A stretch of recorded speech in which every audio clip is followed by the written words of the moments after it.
Donald Trump is having a meltdown on Saturday morning. He's holding an event in Doral, Florida, at his resort there. He invited all of these South American, Central American, and other nations in the Western Hemisphere to join. Not that many nations showed up, but Donald Trump wanted to brag about how he has big missiles that go through living rooms, and he's like, pew, pew, we kill people in America. Pew, pew. Let me just show you what he said moments ago. Let's play this clip. But we're working with you to do whatever we have to do. We'll use missiles. If you want us to use a missile, they're extremely accurate. Pew, right into the living room. Now, before Donald Trump held this meeting, which he's referring to as the Shields of America, I'll talk about that in a moment.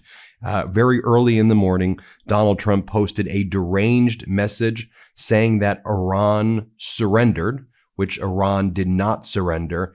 And he said, Iran reached out and said, thank you, Donald Trump, thank you. And they surrendered to all of the nations in the Middle East. Let me just read you what Donald Trump said.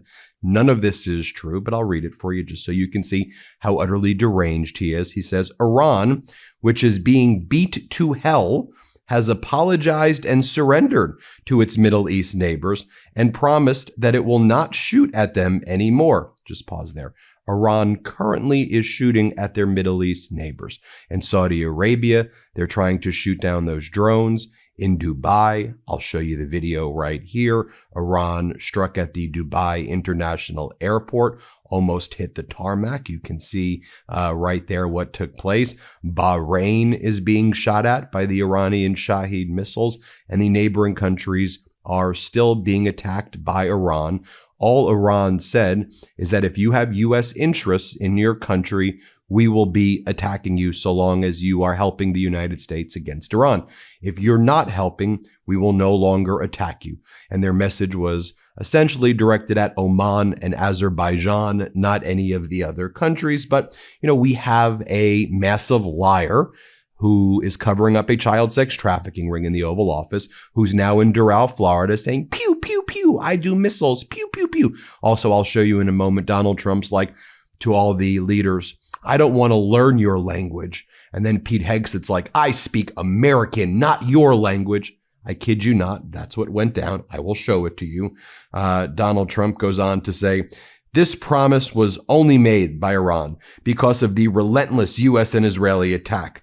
They were looking to take over and rule the Middle East. It is the first time that Iran has ever lost in thousands of years to surrounding Middle Eastern countries. They have said, thank you, President Trump.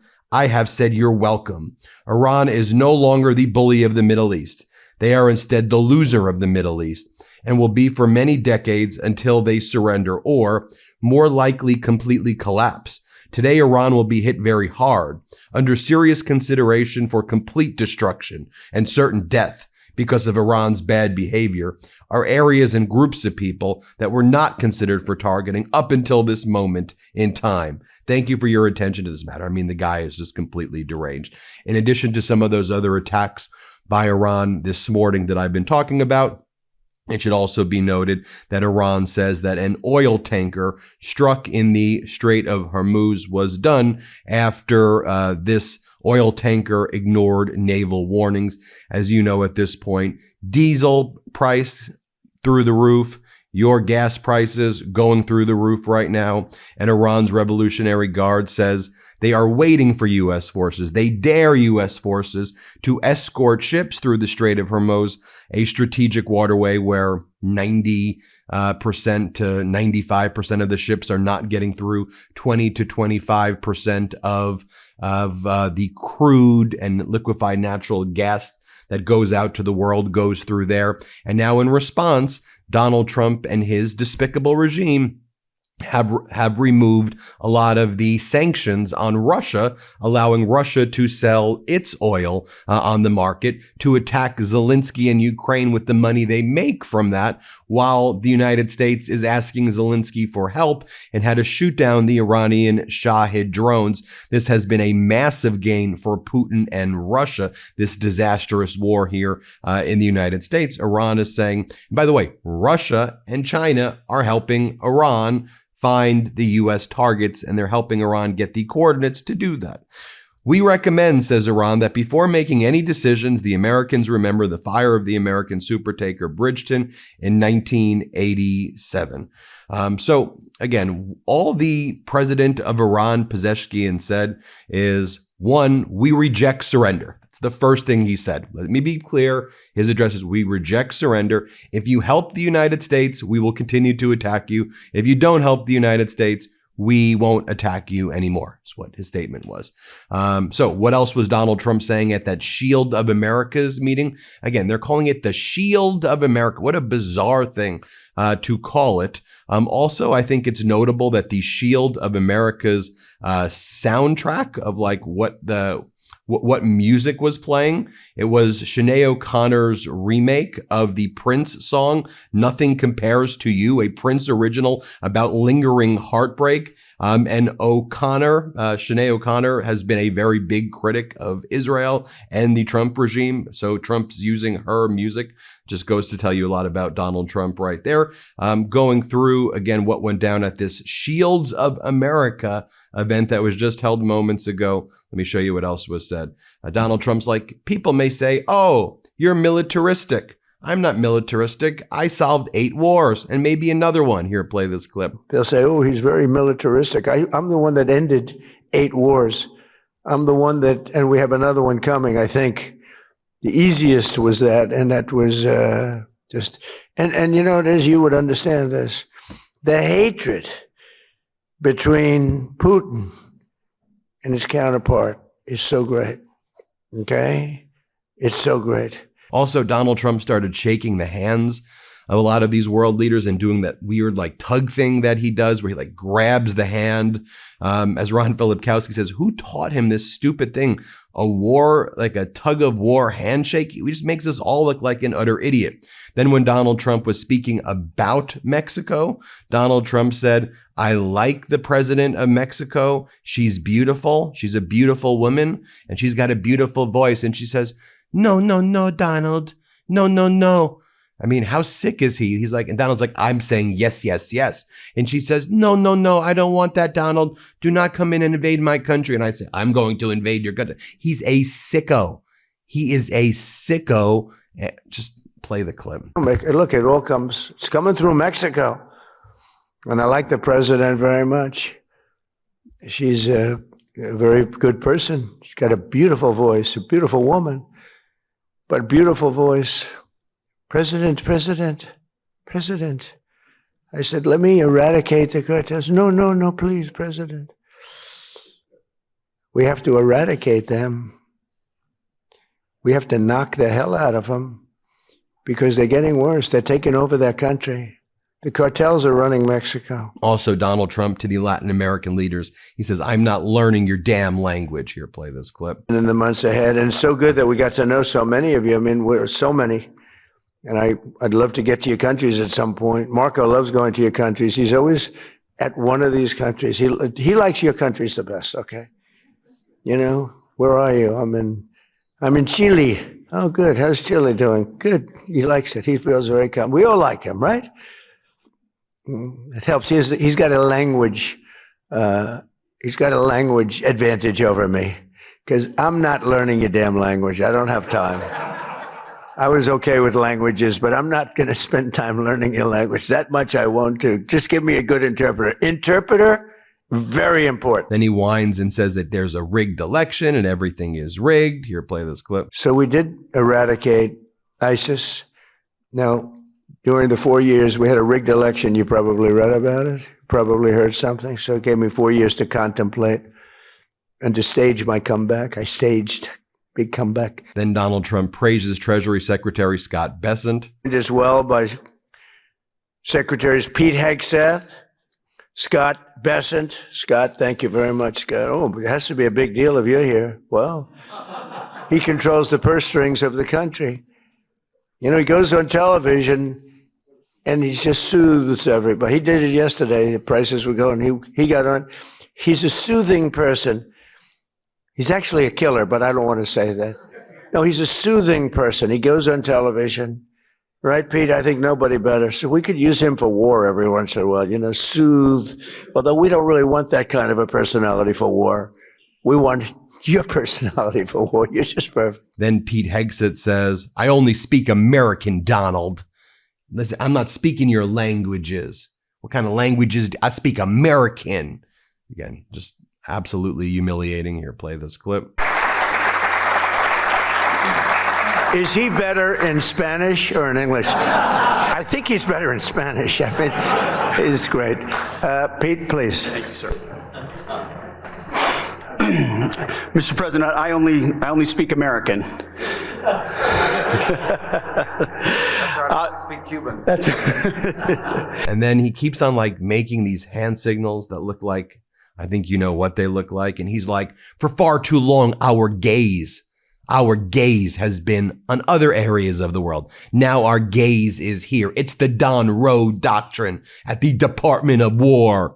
Again, so embarrassing. Let's play this clip. It's an honor to be here and to establish in this hemisphere peace through strength. For far too long, our country's gaze was only on borders in far-flung places. Not our own border, not our own hemisphere, not the Western Hemisphere. President Trump has established the Trump corollary of the Monroe Doctrine, the Don Rowe Doctrine.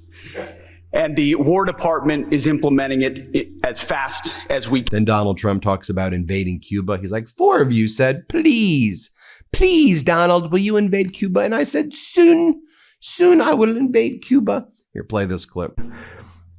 But for 50 years, I've been hearing, as a little boy, I'd be hearing about Cuba. Cuba's a disaster. But I've been hearing so much about Cuba. But Cuba's in its last moments of life, as it was. It'll have a great new life, but it's in its last moments of life the way it is.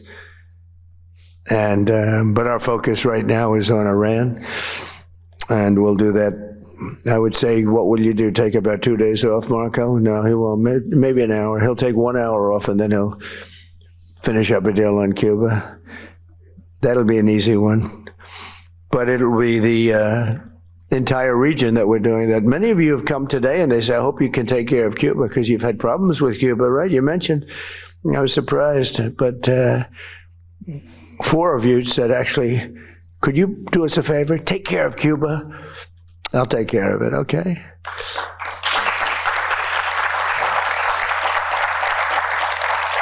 So, and as he sits, Patrick DeHaan, who covers gas prices, explains the U.S. national average price of diesel has surged past $4.50 a gallon. In a few hours, it's likely to surpass $4.55 a gallon, making it the most expensive tally since February 8th, 2023. Diesel may rise to $4.65 to almost $4.95 before slowing. It may even be higher than that. More news to report as well from Patrick DeHaan, who goes by the name Gas Buddy. The increase in average U.S. gas prices over the last 7 days is now in the top 10 largest weekly increases ever recorded, a 41.6 cents a gallon gas increase right now.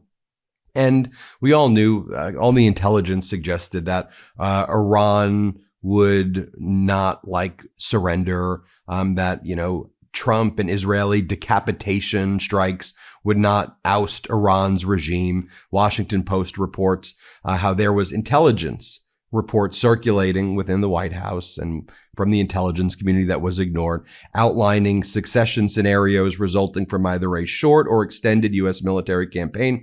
In both cases, our intelligence community concluded the clerical and military establishment would respond to Khomeini's killing by following protocols designed to preserve continuity of power.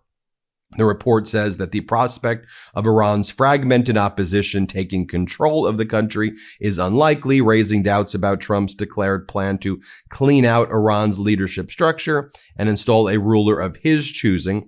Trump, U.S.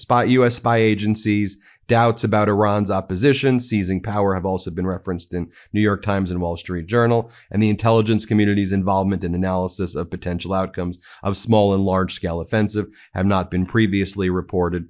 Should also be noted that Poland's Prime Minister Tusk is saying that Donald Trump, you're just out there with your endless wars and now removing sanctions from Russia, essentially, to sell their oil.